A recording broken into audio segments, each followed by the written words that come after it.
Good morning students. पाठ्यपुस्तक भारतीय राजनीतिक विचारक के अंतर्गत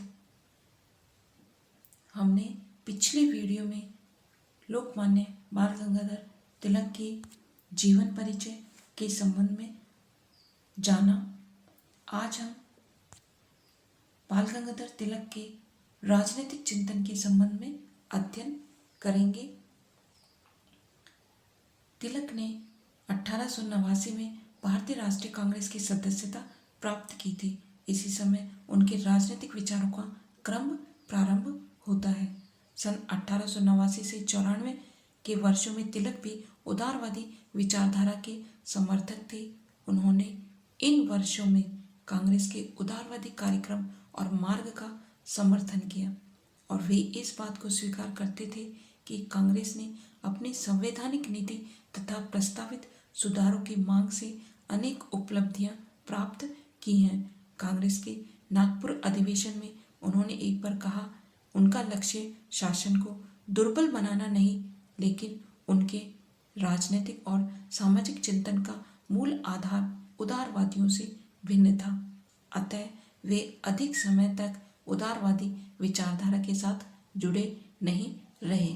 1895 से उनके राजनीतिक चिंतन में परिपक्वता आई और ब्रिटिश सरकार के भारत विरोधी कार्यों तथा स्वयं के राष्ट्रवादी विचारों ने उन्हें उदारवादियों से अलग कर दिया। उनके राजनीतिक चिंतन की प्रमुख बातें इस प्रकार हैं। तिलक का राष्ट्रवाद। तिलक का राष्ट्रवाद अंशतः पुनरुत्थानवादी और पुनर्निर्माणवादी था। उन्होंने वेदों तथा गीता से आध्यात्मिक शक्ति एवं राष्ट्रीय उत्साह ग्रहण करने का संदेश दिया और बताया कि भारत को प्राचीन परंपराओं के आधार पर ही आज के भारत के लिए स्वस्थ राष्ट्रवाद की स्थिति को प्राप्त किया जा सकता है। तिलक ने भारतीयों में यह भावना करने का अथक प्रयास किया कि उन्हें गीता और वेदों के महान संदेशों में नई शक्ति और नई चेतना ग्रहण करनी चाहिए। ऐसा करने पर ही भारत वह आध्यात्मिक शक्ति प्राप्त कर सकेगा जिसके बल पर ब्रिटिश नौकरशाही से टक्कर लेकर स्वराज्य प्राप्त किया जा सकता है। सुधारों के नाम पर प्राचीनता का अनादर करना राष्ट्रीयता के पतन का प्रतीक है। यदि भारत में सच्ची राष्ट्रीयता का प्रसार करना है तो उसके लिए आवश्यक है कि प्राचीन संस्कृति का पुनर्जागरण किया जाए। तिलक की मान्यता थी कि राष्ट्रवाद एक आध्यात्मिक मनोवैज्ञानिक धारणा है। उनका कहना था कि प्राचीन काल में आदिम जातियों के मन में अपने कबीले के प्रति जो भक्ति भावना विद्यमान थी, उसी का आधुनिक नाम राष्ट्रवाद है। इस राष्ट्रवाद का संबंध तीव्र संवेगों तथा अनुभूतियों से होता है।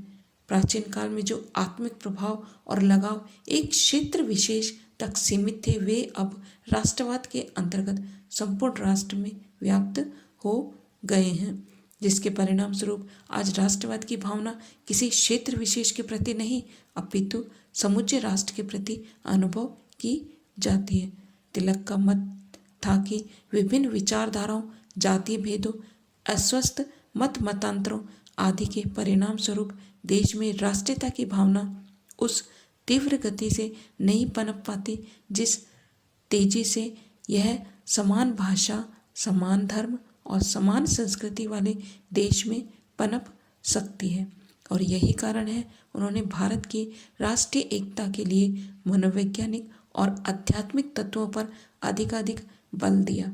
वे तत्व भारत में प्राचीन काल से ही विद्यमान थे और अब उन्हें जगाने और संगठित करने की ही आवश्यकता शेष थी।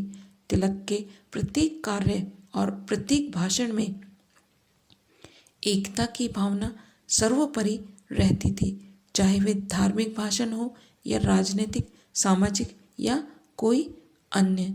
तिलक ने भारत में एकता की प्रस्थापना का मार्ग बतलाते हुए भारत में विद्यमान विभिन्न पंथ, वैदिक धर्म की शाखाएं प्रशाखाएं बतलाया।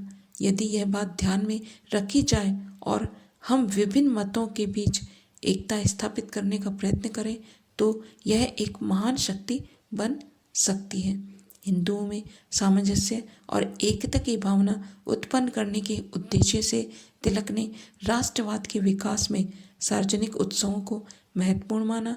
राष्ट्रीयता को आध्यात्मिक और सांस्कृतिक स्वरूप प्रदान करने के उद्देश्य से ही उन्होंने गणपति उत्सव, शिवाजी उत्सव मनाना शुरू किया। उन्होंने केसरी में लेख लिखकर गणपति पूजा की तुलना यूनान के ओलंपियन और पिथियन उत्सव से की। तिलक की मान्यता थी कि इन उत्सवों का आयोजन प्रतीक स्वरूप है जिनसे राष्ट्रवाद की भावना पनपती है। राष्ट्रीय उत्सव, राष्ट्रगान, राष्ट्रीय ध्वज आदि देशवासियों के संवेगों और भावों में तीव्रता लाते हैं तथा उन्हें सुप्त नहीं होने देते। इसे राष्ट्रवाद के प्रतीकात्मक प्रदर्शन की संज्ञा दी जा सकती है, जिससे सांस्कृतिक अभिवृद्धि होती है तथा समूह राष्ट्रवाद का निर्माण होता है। तिलक के समस्त राजनीतिक चिंतन को एक शब्द में व्यक्त किया जा सकता है और वह है स्वराज्य। तिलक ने प्राचीन भारतीय दर्शन का बड़ा गहरा अध्ययन किया जिसका आधारभूत सिद्धांत था धर्म राज्य। तिलक का लक्ष्य स्वराज को हम अगले वीडियो की श्रृंखला में पढ़ने और समझने का प्रयास करेंगे। धन्यवाद।